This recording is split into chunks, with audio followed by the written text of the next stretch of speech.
नमस्कार दोस्तों, स्वागत है आपके अपने YouTube चैनल अजमत इंग्लिश क्लासेज में।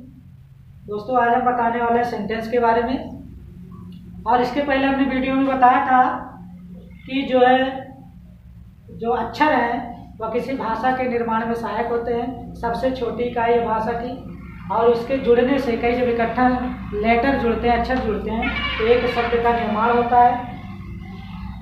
लेटर जब कई जुड़ जाते हैं तो इससे एक शब्द का निर्माण होता है। और हमने बताया था कि ये जो है शब्द जब बनते हैं तो इसका कुछ अर्थ निकलता है। अगर लेटर जुड़ रहे हैं, 1 2 3 4 आपस में जुड़ रहे हैं और उसका अगर कुछ अर्थ ना निकलेगा तो वो शब्द नहीं कहलाएगा। 2 कंडीशन है, एक तो अक्षरों का समूह होना चाहिए, 1 या 2 3 4 अक्षर होने चाहिए, और उसके बाद उन अक्षरों का जब समूह बन जाएगा तो उसका अर्थ निकले, तब उसे हम क्या कहेंगे? शब्द कहेंगे। वैसे ही आगे है, जब शब्दों का समूह हो जाता है, कई वर्ड एक साथ जुड़ जाते हैं और जुड़ने के बाद जब उसका अर्थ निकलता है तो उसे हम सेंटेंस कहेंगे, वाक्य कहा जाता है। तो इसका परिभाषा है, sentence is a group of word. एक वाक्य जो है वह शब्दों का ऐसा समूह है which tells us a complete meaning, जो हमें पूरा अर्थ बताता है, पूर्ण रूप से अर्थ बताता है। उसे हम क्या कहते हैं? वाक्य कहते हैं, सेंटेंस कहते हैं। दोस्तों, अगर अक्षरों का समूह लेकिन अर्थ नहीं निकलेगा तो शब्द नहीं कहलाएगा। वैसे ही शब्दों का समूह अगर अर्थ नहीं निकलेगा तो वो सेंटेंस नहीं कहलाएगा। इसमें भी 2 कंडीशन है। एक कंडीशन ये है कि शब्दों का समूह होना चाहिए, 1 2 3 4 एक से अधिक शब्द होने चाहिए, और उसके बाद जब वो इकट्ठा हो, उनका एक व्यवस्थित क्रम हो और उसका कुछ अर्थ निकले, तब उसे हम क्या कहेंगे? सेंटेंस कहेंगे। यहाँ लिखा है sentence is a group of word. एक सेंटेंस जो है, वाक्य जो है, वह शब्दों का समूह है और जिसका कुछ अर्थ निकले या पूर्ण मीनिंग निकलता है, उसे हम क्या कहते हैं? वाक्य कहते हैं। जैसे यहाँ पर लिखा है, Ramesh is going to school. Ramesh school जा रहा है। इसका कुछ अर्थ निकल रहा है। इसमें कितने शब्द जुड़े? 1 2 3 4 5 शब्द जुड़कर एक वाक्य बनाया है और इसका कुछ अर्थ निकल रहा है। जैसे Ramesh is going to school, Ramesh school जा रहा है। दूसरा हम एग्जाम्पल देख लेंगे, she was cooking food in the kitchen. She was cooking, वह बना रही थी, फूड माने भोजन, इन द किचन माने किचन में, रसोई में। तो इसमें भी कितने चाहिए? 1 2 3 4 5 6 7 शब्द हैं। और 7 जब इकट्ठे मिल गए और क्रम व्यवस्थित है इनका और इनका अर्थ निकल रहा है तो उसे हम क्या कहते हैं? सेंटेंस कहा जाता है, वाक्य कहा जाता है। वैसे और एग्जाम्पल है, एक है गो देयर। इसका भी अर्थ निकलता है। इसमें सिर्फ 2 ही शब्द हैं, एक गो है, एक देयर। गो माने जाओ, देयर माने वहां जाओ।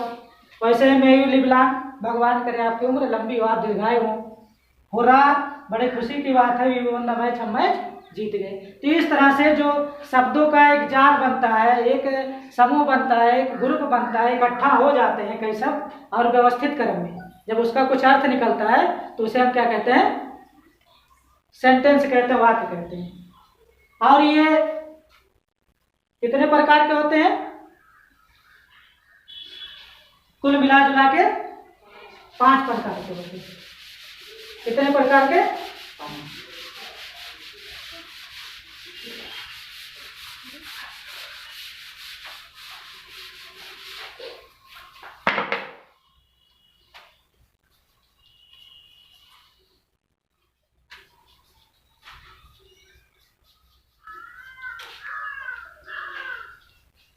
वाक्य के प्रकार, काइंड्स ऑफ सेंटेंस, और ये 5 प्रकार के होते हैं। There are 5 kinds of sentence. इसमें पहला है असर्टिव सेंटेंस, दूसरा इंट्रोगेटिव,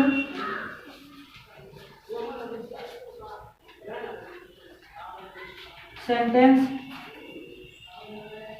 और तीसरा इम्परेटिव सेंटेंस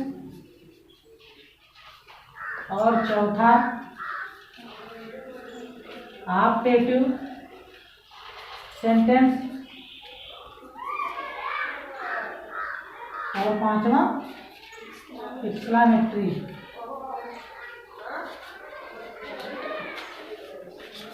सेंटेंस। तो दोस्तों वाक्य जो है 5 प्रकार के होते हैं। पहला है असर्टिव सेंटेंस, जिसको हम साधारण वाक्य कहते हैं। दूसरा है इंट्रोगेटिव, जिसे हम प्रश्नवाचक, और तीसरा है इंपरेटिव, जिसे हम आदेश सूचक, और चौथा है ऑब्जेक्टिव सेंटेंस, जिसे हम इच्छा सूचक, और पांचवा है एक्सक्लेमेटरी, जिसे हम विस्मय बोधक कहते हैं। तो दोस्तों ये जो है सेंटेंस 5 प्रकार के हो गए।